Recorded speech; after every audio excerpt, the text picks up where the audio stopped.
Hey guys, this is Karan Bilani from MobiScrub and we have the Samsung Galaxy S4 with the Nokia Lumia 1020 here. We're just going to see what really are the differences and the similarities between these devices. The fact I'm comparing them is just because they fall pretty much under the same price range. The Nokia Lumia, being newer, is slightly more expensive. So, just by a first view, the Samsung Galaxy S4 definitely has a sleeker body style, whereas the Nokia Lumia, well, thanks to its camera and really sturdy build, is slightly more, on the heftier side, slightly bulkier, and although it really feels a lot more sturdy than the Galaxy S4. Also, a huge factor to that would be the fact that the S4 is just 7.9 millimeters thick, whereas the Lumia 1020 is 10.4 millimeters thick. The cameras on the S4 is 13 megapixel, whereas the Lumia, as you all know, has a 41 megapixel pure view lens and capable of taking some really great shots, and it comes with a xenon flash. On the top, well, it's pretty much the same, except that the Nokia Lumia does not have an IR blaster, whereas on the Samsung Galaxy S4 you can use it for changing channels. Again, because of S4's really sleek build, you can easily use it with a single hand, whereas on the Lumia 1020, it's quite thick, so it kind of makes it very difficult to wrap your arms around it.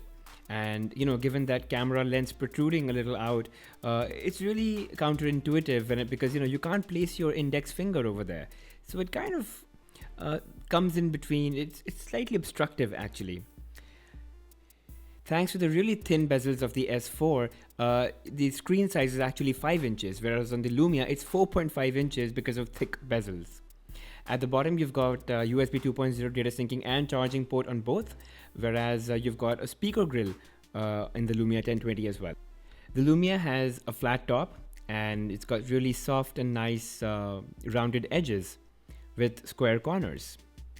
Right, and on the S4 everything's pretty round, even the corners, so it's not going to be a problem when you're going to be bending and you have the S4 in your pocket. And again, it's just very sleek as compared to the Nokia Lumia 1020, which also weighs at almost 158 grams as compared to the S4, which is just 130 grams, a lot lighter indeed. Now let's just go through the user interface on both these devices. The Samsung Galaxy S4 comes with Android 4.2.2 and of course now the 4.3 update is out. You've got these lock screen widgets, then you've got plenty of home screen options, just adding shortcuts, adding more screens, adding widgets that make your life so much easier. You can just categorize all your apps by folders like I have a utility, messengers, music, photo. So all my apps are nicely categorized. Again, I just have so many widgets that I can simply pull out onto my home screen, and that can give me relevant information. Now let's just talk about the camera of the Galaxy S4, which is a 13 megapixel sensor with LED flash and autofocus. The app UI looks something like this, and you've got a bunch of shooting modes: animated photo, eraser, drama, best photo, beauty face, sound and shot, and so on and so forth. A bunch of filters and color effects are built into the Samsung Galaxy S4's camera application, for example vintage, and it automatically gives the color corrections, adds overlays, and takes pictures. Now Samsung overlays the stock Android ROM with its own user interface called TouchWiz, and again it's got a beautiful way of organizing notifications, the way to toggle various radios such as mobile data, GPS, Bluetooth, screen rotation, power mode, and so on and so forth. Even into settings, everything is very nicely organized as connections or things about your device, managing all your accounts, and everything else comes under more, wherein you have everything about the phone. As you can see, it's running Android 4.3. I did upgrade this to 4.3 from 4.2.2. So that's the standard dialer interface. Now let me show you messaging. Now why that's important is because on Android, first of all, you've got plenty of space on the S4 to write. You see the enter message area.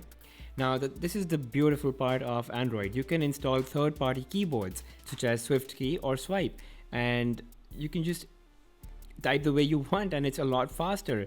You can always change it to Samsung keyboard, which again, it could be a floating keyboard, so you could place the keyboard anywhere and not just with messaging. This you can do this even when you're browsing or when you're using WhatsApp or BBM on Android or whatever, and obviously you can attach it back. Now on Windows, however, The customizations possibilities are very few.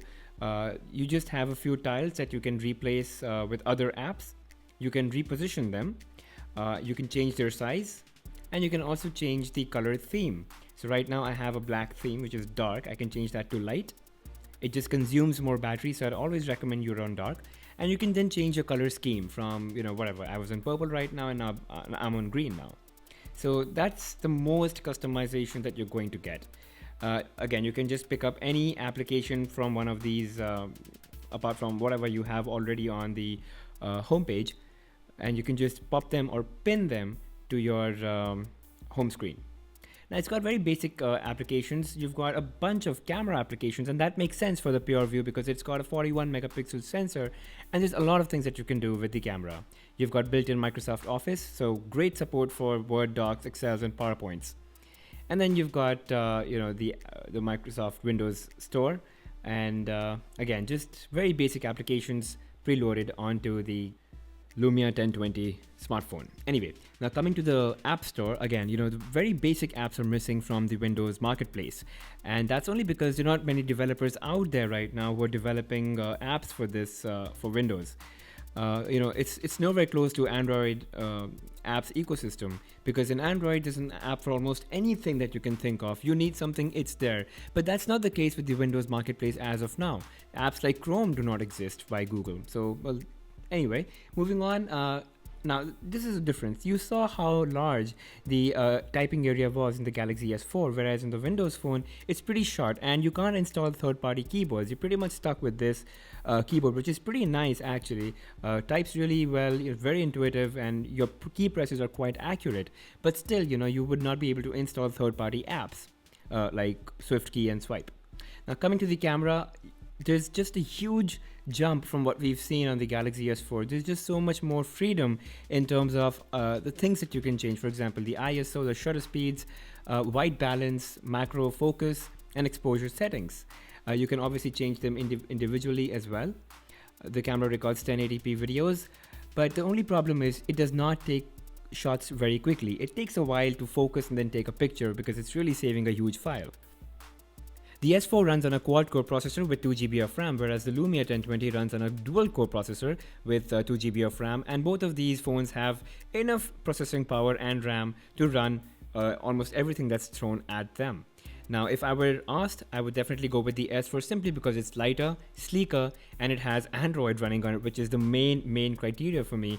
I really like a lot of apps, and I pretty much use apps for everything that I do, whereas the Windows smartphone, I'm just not quite ready to make the switch yet. I think it has a lot more improvements to make, and a lot more apps need to come out for me to buy this device. Again, just because of the camera, maybe not. So let me know what you guys think, and do leave me a thumbs up, and don't forget to subscribe.